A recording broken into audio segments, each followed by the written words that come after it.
સદગુરુદેવ કી જય।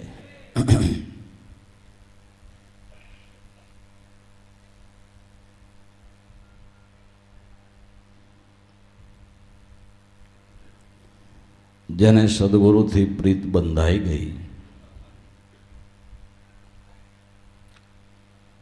એને ઈશ્વર કેવો અને ક્યાં એ પ્રશ્ન હલ થઈ ગયો। સદગુરુ મળતા નિશાનનું ધ્યાન પ્રાપ્ત થયું। એ ધ્યાનથી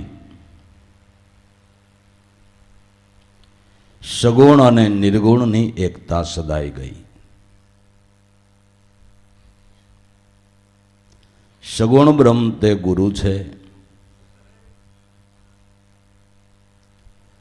અને નિર્ગુણ બ્રહ્મ તે શુદ્ધ ચૈતન્ય આત્મા સત્ય નામ છે। નામ સ્વરૂપે આત્મ સ્વરૂપે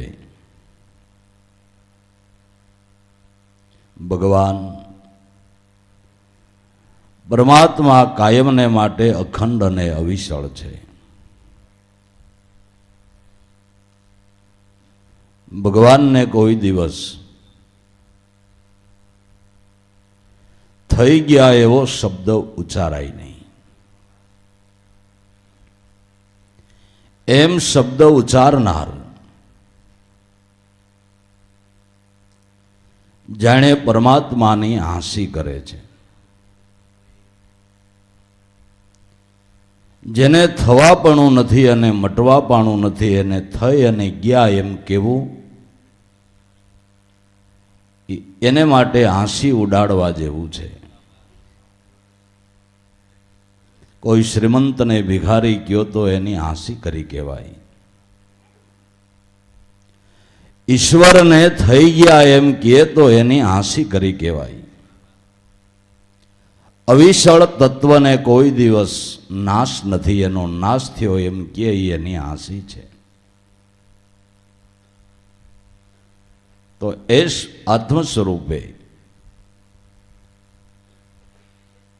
અખંડ અને અવિચળ છે, પણ જેને નિશાનનું ધ્યાન સદગુરુ દ્વારા મળ્યું ને ભાઈ, એના ધોખા મીટ્યા। એને પ્રતીતિ થઈ, એને નક્કી થયું સર્વ જીવોનો આત્મા પોતે નારાયણ આપે હરી। સર્વ જીવોનો આત્મા એ જ નારાયણ હરિ છે। જીવદશા અજ્ઞાનને છોડી અને આત્મ સ્વરૂપે રહો ઠરી। જીવદશારૂપી અજ્ઞાનને દૂર કરી અને આત્મનિષ્ઠ બનો। આત્મ સ્વરૂપને ઓળખો, આત્મ સ્વરૂપે સ્થિર થાઓ। તો ઈશ્વર ક્યાં અને કેવો તે પ્રશ્ન આપણો તરત જ હલ થઈ જાય। પણ આત્મનિષ્ઠ બનાવનાર, એ પદમાં સ્થિર કરનાર લક્ષધારી કોઈ બ્રહ્મવેતા ગુરુ મળવા જોઈએ ભાઈ। હે ગુરુ મળે તો એ દ્રષ્ટિ આપે ન કર। ચલતે ચલતે ઝુક ગયે પાકોશ પર ગાવ, શ્યાર આંગળ ને અંતરે નેત્ર દેખે નહીં કાન। બસત કહાં ઢૂંઢત કહાં કિસ બિદા આવે હાથ, કહે કબીર પાઈએ જો કોઈ ભેદી લીજે સાથ। આવા કેટલા યુગ વયા જાય તોય આ અંતરું મટે એમ નથી। જીવદશા અજ્ઞાનને ત્યાગી આત્મ સ્વરૂપે રહો ઠરી। પણ જીવદશાનું અજ્ઞાન રૂપી અંધારું સદગુરુ ભાણના ઉદય વગર બાપા જાતું નથી। અંધારું રાતને કાઢવાનો સૂર્ય ઉગે એ સિવાય કાંઈ ઉપાય જ નથી। ગમે એવા બલ્બ પેટાવો, ગમે એટલા સાધનો ગોઠવો અને ગમે એ કરો. રાત્રિને કાઢવાનો ઉપાય સૂર્ય ઉગે એ સિવાય બીજો કાંઈ નથી. અજ્ઞાનને ટાળવાનો ઉપાય ગુરુ મળે એ સિવાય કાંઈ નથી. ભાઈ, સદગુરુ મળે એ સિવાય અજ્ઞાન ન ટળે, ન ટળે અને ન ટળે. એટલે ઉગારામ દાદાએ કીધું, વારું તન મન ધન સભી પદ પરખાવન હારા. આવા જુગ અનંત વ્યાઈ ગયા, પણ બાપા ગુરુ સેવા વિના કોઈ જીવના નથી આવ્યા નિસ્તારા. સદગુરુ સેવા વિના કોઈ જીવનો નિસ્તાર નથી આવ્યો, નથી આવ્યો અને નથી આવ્યો. પછી કોઈ ગુરુને પ્રગટપણે ગાયા છે, કોઈએ મર્મ ભાષાની અંદર ગાયા છે અને કોઈએ ઈશ્વર રૂપે ગાયા છે. એટલે આપને ભેદાભેદી દેખાય છે. પણ બધાએ ગુણ મર્મ ભાષાની અંદર જે મળ્યો ને રોકડો એ ગુરુના ગાયા છે. ગોવિંદ રૂપે ગાયા, કોઈએ મર્મ ભાષાની અંદર ગાયા, કોઈએ પ્રગટપણે ગાયા. એમાં ગુરુના પ્રગટપણે ગુણ ગાનારી સાહેબ ધારા છે. સાહેબ ધારા એ ગુરુના પ્રગટપણે ગુણ ગાય છે. એમ હંતાય હંતાય નહીં, છાના છાના રહીને નહીં, એણે પ્રગટપણે ગુરુને ગોવિંદ રૂપે ગાય અને આપને બતાવી દીધા. એ સાહેબ ધારા એવી છે કે જેણે ગુરુપદને અગ્રસ્થાન આપ્યું છે, ગુરુપદને આગળ ઠેરાવ્યું છે. એવી એક સાહેબ ધારા છે અને એ ધારામાં તમે બધાય બેઠા છો ગુરુ ગુણ બાંધીને. જીવદશા અજ્ઞાનને ટાળી. જીવદશાનું અજ્ઞાન ટળે એટલે તમારી સ્થિતિ આત્મપદ જ છે ને. શું છે? અજ્ઞાન ટળે એટલે દિશે જ. દેહાધ્યાસની ગ્રંથિ ટળે તો તમે આત્મા છો જ ક્યાં? તમારે આત્મા બનવાનું છે.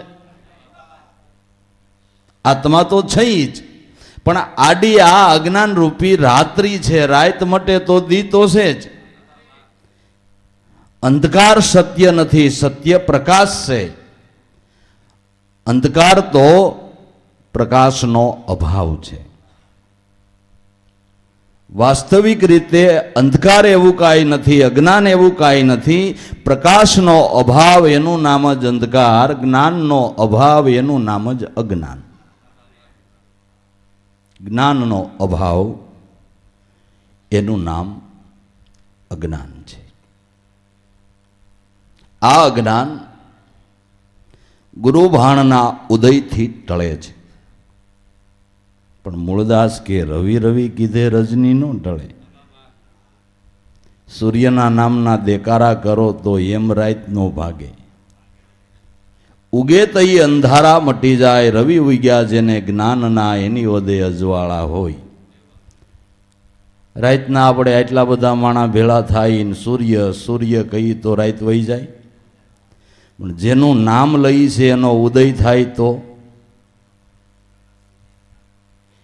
એમ આખું જગત સૂર્ય સૂર્ય એટલે કોઈ રામ રામ કરે છે, કોઈ કૃષ્ણ કૃષ્ણ કરે છે, કોઈ હરિહરિ કરે છે, કોઈ નારાયણ નારાયણ કરે છે.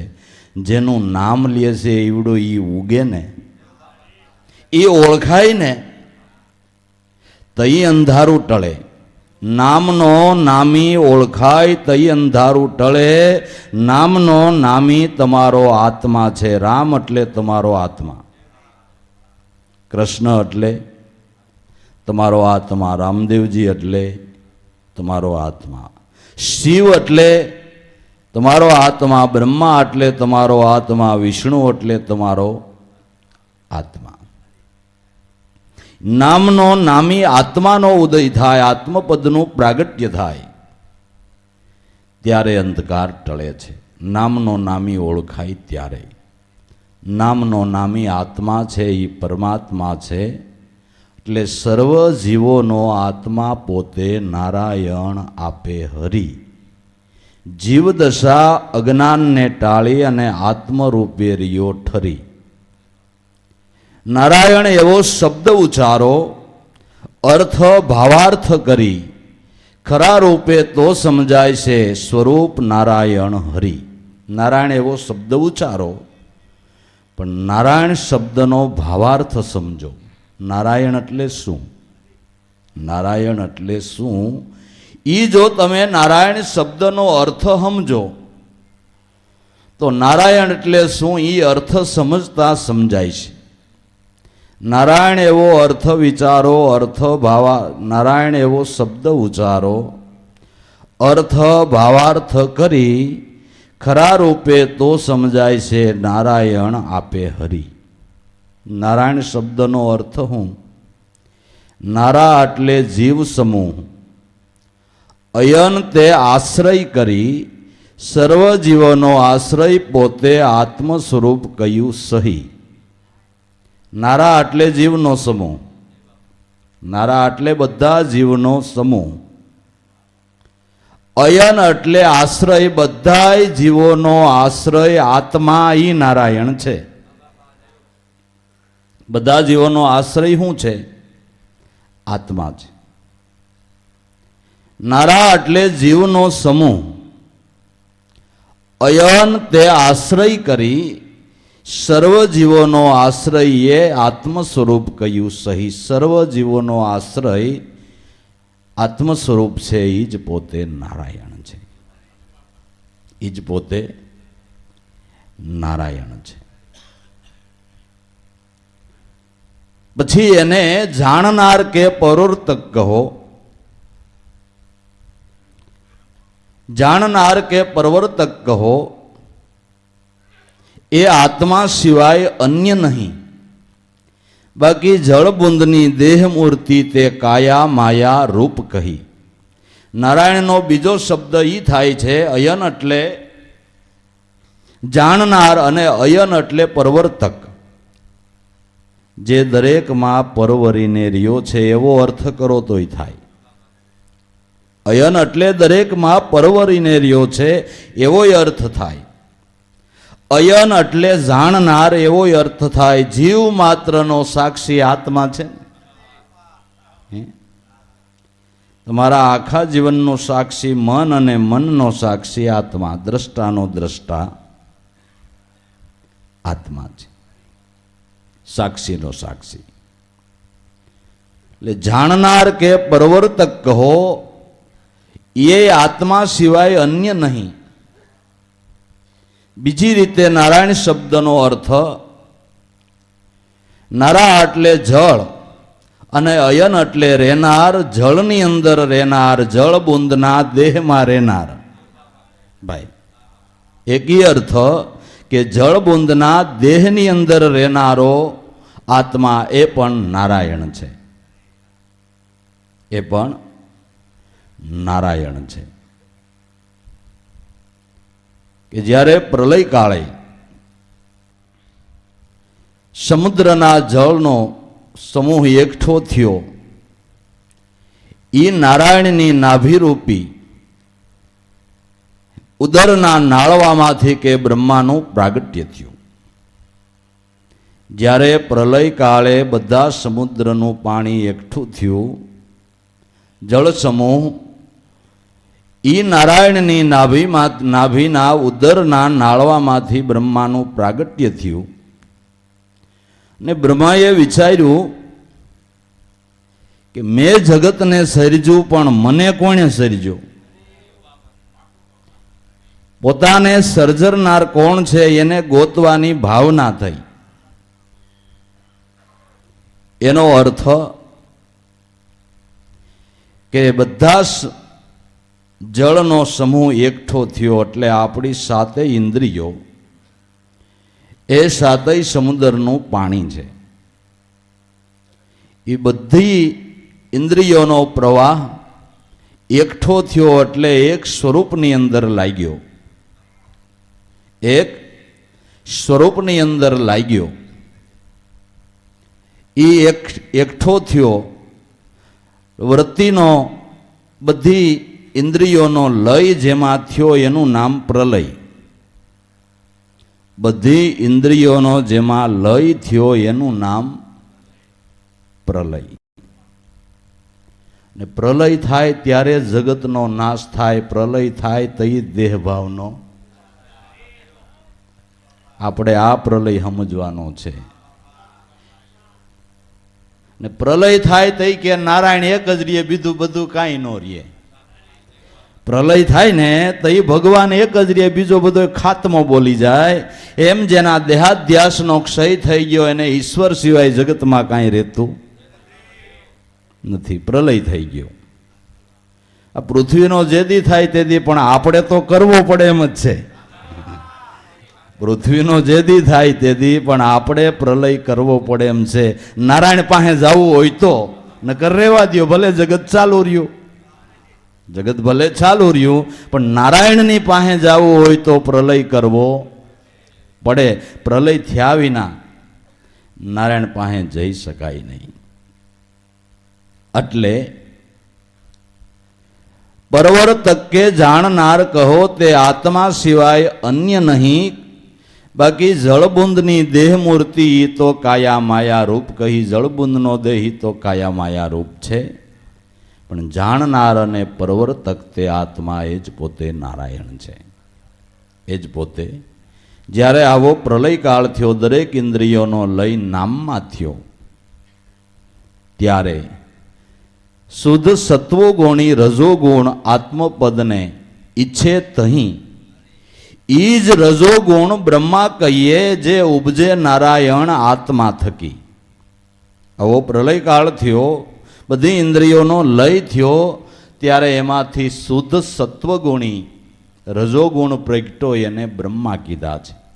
ભાગવતની અંદર જે આ કથા કહી છે કે નારાયણના ઉદરના નાળવામાંથી બ્રહ્મા પ્રગટ થયા, એ ખોટું નથી, પણ એનો સારાંશ આ છે. અત્યારે આ રીતે બ્રહ્મા પ્રગટ થાય છે, અને એવો બ્રહ્મારૂપી રજોગુણ પ્રગટ થાય તો જ નારાયણના સ્વરૂપની શોધ થાય. ત્યાં સુધી થાય નહીં, ત્યાં સુધી ન થાય. શુદ્ધ સત્વગુણી રજોગુણ પ્રગટ્યો એ આત્મપદને ઈચ્છે તહીં એવો જે શુદ્ધ સત્વગુણી રજોગુણ છે.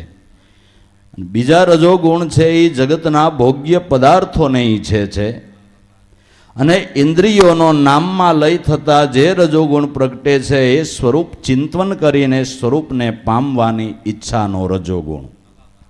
સ્વરૂપને પામવાની ઈચ્છાનો રજોગુણ એને બ્રહ્મા કહેવાય છે. અન્ય રજોગુણ એ રજોગુણ કહેવાય છે. એ ગુણમાં ખપે છે, એ જગતના વ્યવહારમાં ખપે છે. એ દેવમાં ખપતો, એ ગુણ દેવમાં ખપતો નથી. શુદ્ધ સત્વગુણી રજોગુણ પ્રગટવો તે ઈશે આત્મપદ સહી. ઈ જ રજોગુણ બ્રહ્મા કહીએ ઉપજે નારાયણ આત્મા થકી. તે શુદ્ધ સત્વગુણ રૂપી રજોગુણ આત્મ સ્વરૂપમાંથી જ પ્રગટે છે, અને પોતાનું મૂળ ઉપાદાન કારણ આત્મ સ્વરૂપ નારાયણને ઓળખે છે. આ ક્રમ આદિ અનાદિથી એમનેમ ચાલુ જ છે. અત્યારે નારાયણને ઓળખવાને માટે આપણે એમ કરવું પડે. થઈ ગયા ભૂતકાળમાં એવી આ કોઈ વાત નથી. ભૂતકાળની અંદર થઈ ગયા એવી આ કોઈ વાત નથી. કાયમને માટે જે ક્રમ ચાલુ જ છે. થઈ ગયા ભૂતકાળમાં એવી કોઈ વાત નથી.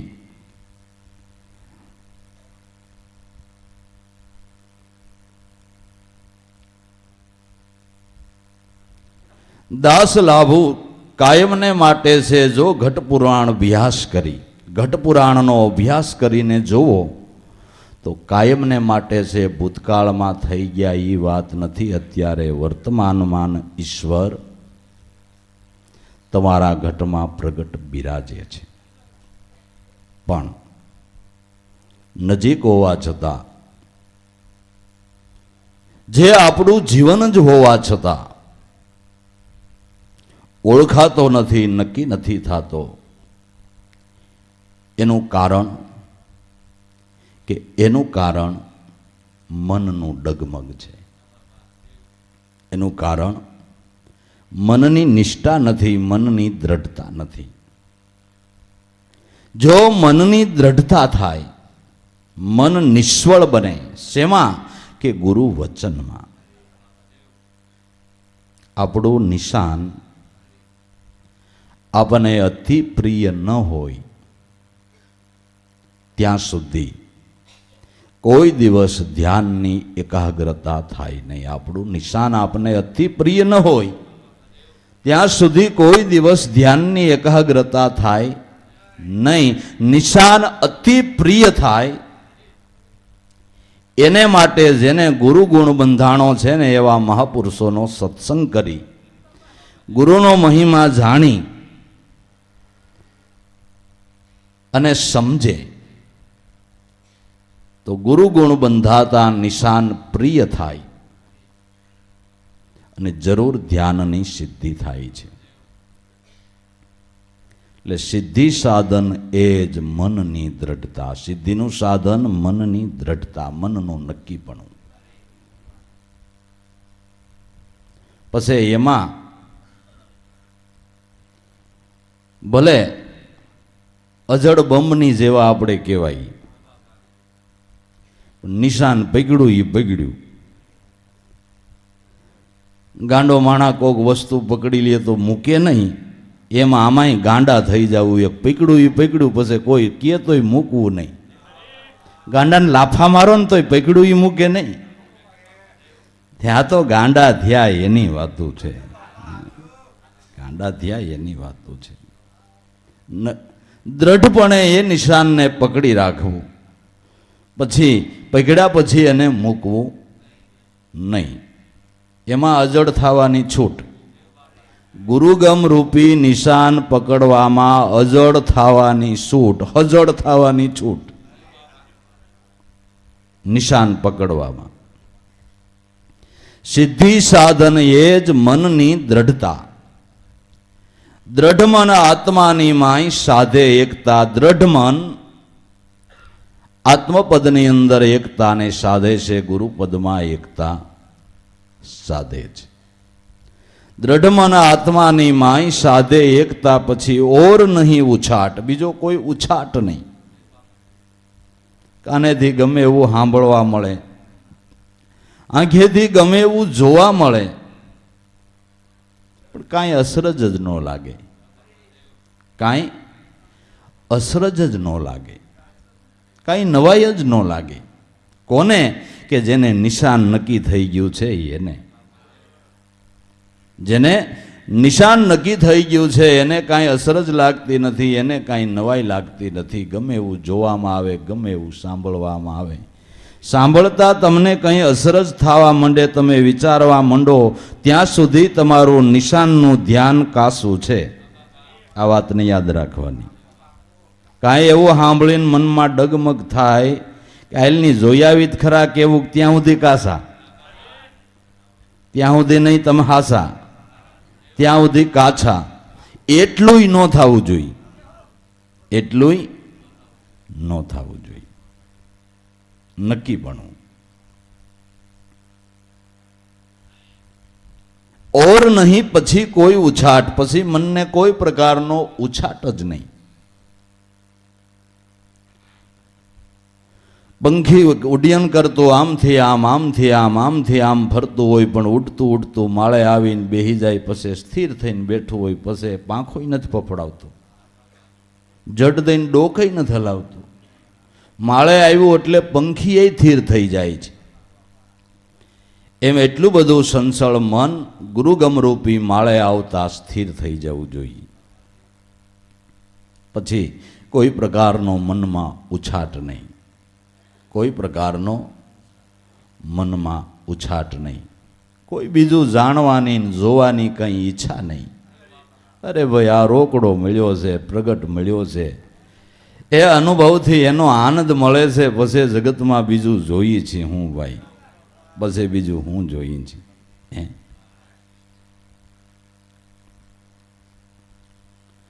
ઘાટ રંગ રૂપ પદાર્થ ભાવ મનથી જો પર થાય, ઘાટ રંગ રૂપ પદાર્થ ભાવ જો મનથી પર થાય, કેવળ બને ચૈતન વિલાસી, તો મન સ્વસ બની જાય એ જ સહજતા. ઘાટનો, રંગનો, રૂપનો, આકારનો, પદાર્થનો ભાવ મનમાંથી દૂર થઈ ગયો. કેવળ ચૈતન વિલાસી મન બની ગયું. કેવળ મન ચૈતન વિલાસી બની ગયું. સ્વસ અરીસો બની ગયો. અરીસા રૂપ બની ગયું.